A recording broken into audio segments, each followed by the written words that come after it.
Hi, I'm Tom McNickle. Welcome to my studio. I hope this little visit will give you some insight into what I do, why I do it, and how I do it.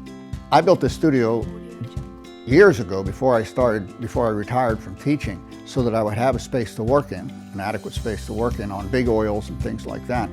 And it existed, half of it already existed, but we tore it out, the end out, and extended it and enlarged it, and I kept a pretty close eye. I knew what I wanted when we built the studio. I knew what I wanted as far as space goes, things like that. I wanted to kind of create my own world, so that when I was in it, you know, I kind of separated myself as I walked in. I separated myself from everything else that's going on, surrounded by my work and my books and, you know, music and everything else. So it's a very personal space to work in. Well, yeah, I mean, this space, obviously my bookshelf has all my art books on them, and a nice easy chair that I can sit in when I want to take a break from painting and look at them. Although I will say art books have become somewhat replaced by the images you can pull off the internet, because you get better quality images there than you can get in the books, but you can't sit and read the internet, so this is still a comfortable thing to do. Long story on that door. The contractor and I found that door. We just stumbled. He had it on, in fact, he saved it off a burn pile. That beautiful door was on a burn pile ready to go. And he saved it and hung on to it for several years.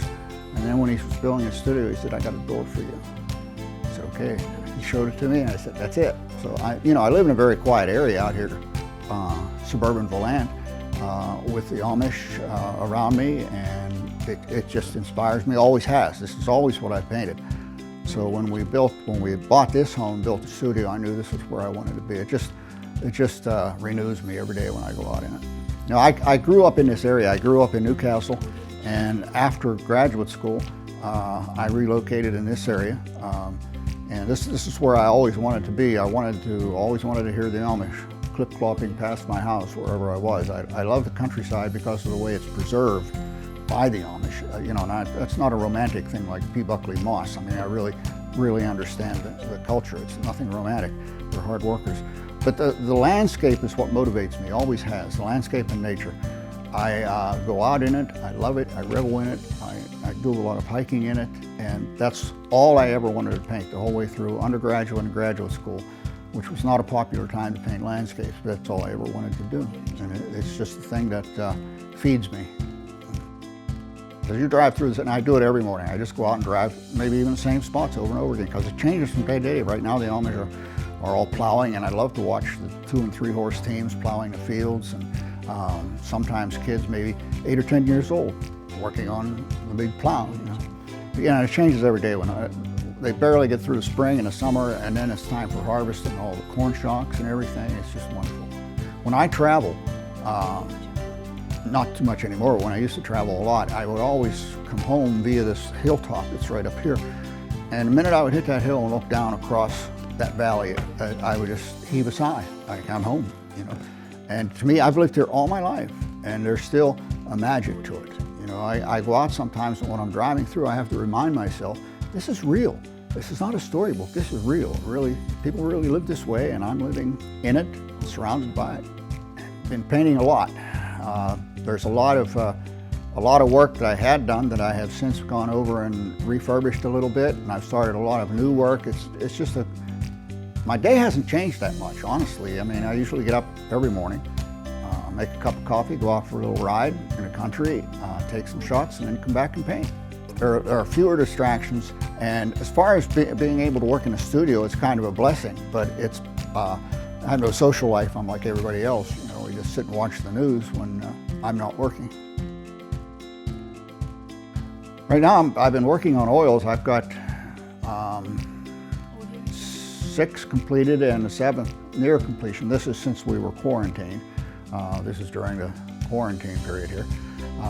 So I'm able to I put them up on the easel, and I work on them a while, then I put them down, let them dry, and then I'll put them back up, and then there's that area, the time of fine tuning, like you're editing a video. It's that fine tuning that you want to do. It may take you a day to make 5 or 6 minor changes on it, because you're looking at it. I use this chair to sit and look at it.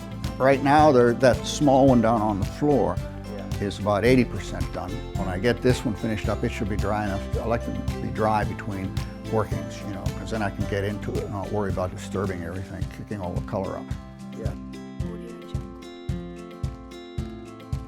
I worked in India ink, Sumi ink, Chinese Sumi ink, for quite a long time.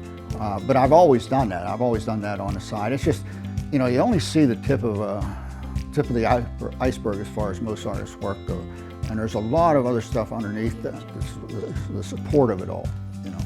And yeah, I did a show over at Westminster College a while back of all of the India ink drawings.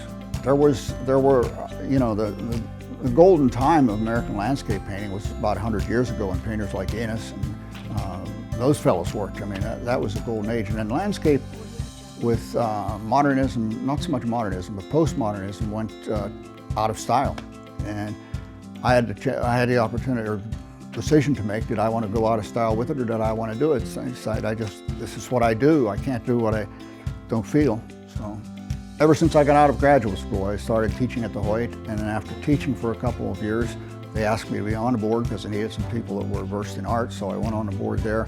And it's been like a second home to me, between showing there and all of the board meetings and all of the functions that go on, the openings and so on. It's been like a second home. It's a wonderful place. If you haven't seen it, do so.